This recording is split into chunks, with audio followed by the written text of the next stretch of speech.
दोस्तों नमस्कार, मैं इंजीनियर अजय गोरखपुर से।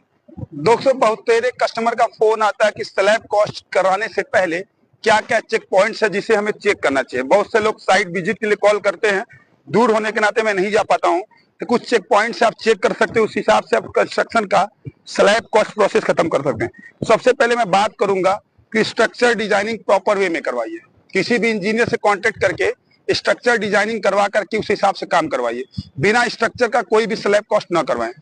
दूसरी मैं बात करना चाहूंगा कॉलम की जो साइज पहले से डिसाइड होती है उसकी नीचे से ही हम लोग फुटिंग करके ऊपर तक लाते हैं, लेकिन आप देखते होंगे जब भी हम स्लैब कॉस्ट करने के बाद दोबारा कॉलम खड़ा करते हैं ओवरलैप करने के बाद, तो हमारी साइज प्रॉपर वे में रूम में नहीं मिलता है। उसका रीजन जो हम आपको बताना चाहेंगे कि जब भी हमको स्लैब कॉस्ट करवाना है, हमें ये स्टीरअप जो है इस बीम पे कनेक्ट कर देना और अच्छे से इसको फिक्स कर देना है। होता क्या है, जब हम इस पर वाइब्रेटर चलाते हैं तो ये कॉलम दूसरी जगह प्लेस हो जाता है, 1-2 इंच आगे पीछे हो जाता है, जिससे हमें प्रॉपर वे में रूम की साइज नहीं मिलती है।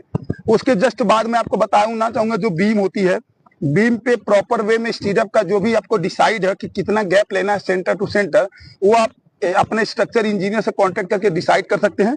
दूसरी बात, यहाँ पे प्रॉपर जो हुक का आपको जो है अरेंजमेंट करें। आप देख सकते हैं अलग अलग फार्मूला होता है, 135D होता है, 140D होता है, उस हिसाब से प्रॉपर स्टीरअप का ध्यान दें। स्टीरअप आपको 10 mm से बनवाना है, 8 mm का बनवाना है, आपको स्ट्रक्चर इंजीनियर आपको डिसाइड करके बता देंगे।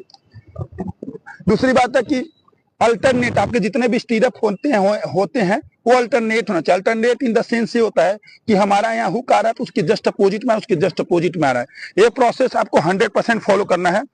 आपको अपने स्लैब पे 100% चेयर लगाना ही, किसी ठेकेदार या किसी की बात नहीं सुनना है।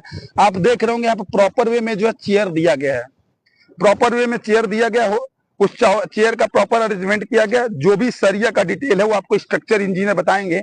यहाँ पे देखिए हमने खुद स्ट्रक्चर डिजाइनिंग किया है, उस हिसाब से हम यहाँ पे 6 सरिया दे रहे हैं, जिसमें 4 12 mm की सरिया है और बीच में हमारा 16 mm का सरिया है। प्रॉपर वे में आपको स्लैब पे जो है शटरिंग ऑयल लगाना है, 100% शटरिंग ऑयल लगा कर जितने भी एक्स्ट्रा पार्टिकल्स हैं, होता क्या है जितने लेबर कॉन्ट्रैक्टर या लेबर्स होते हैं, ये देखिए गुटखा खा करके फेंके हुए, इसको 100% आपको हटाना है।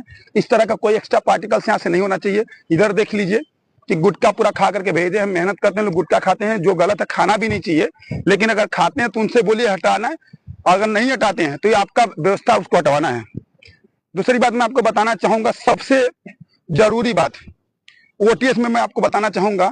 ओटीएस में होता क्या है कि लोग ओटीएस की जो साइज डिसाइड होता है वो 100% दे देते हैं, लेकिन ओटीएस के बाद जो है आपको लगभग 4 इंच स्लैब कॉस्ट बाहर करवाना पड़ेगा। उससे होता क्या, जब भी हम इससे कोई फैब्रिकेशन वर्क करवाएंगे तो हमारा सारा इसी पे होल्ड हो जाएगा, और इस पे होल्ड हो जाएगा तो हमें अलग से कहीं भी इस पे ब्रिक वर्क करवा के इस पे अलग से इंस्टॉल नहीं करना पड़ेगा। इसका खास करके आप लोग ध्यान दें।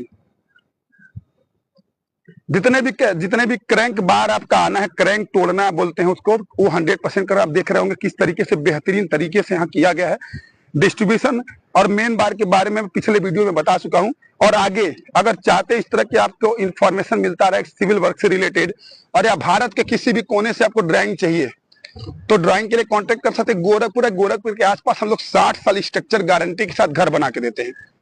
मैं या नीलम साइट पे रहती हैं, बाकी मेरे और भी इंजीनियर्स हैं, तो अगर आपको कहीं पे भी घर बनवाना है तो मेरा नाम रेफर कर सकते हैं। 100% गारंटी के साथ काम किया जाएगा, मटेरियल आपको 100% दिया जाएगा। सबसे बड़ी बात है शटरिंग में आप देख सकते हैं सारी नई प्लाई हो रही है।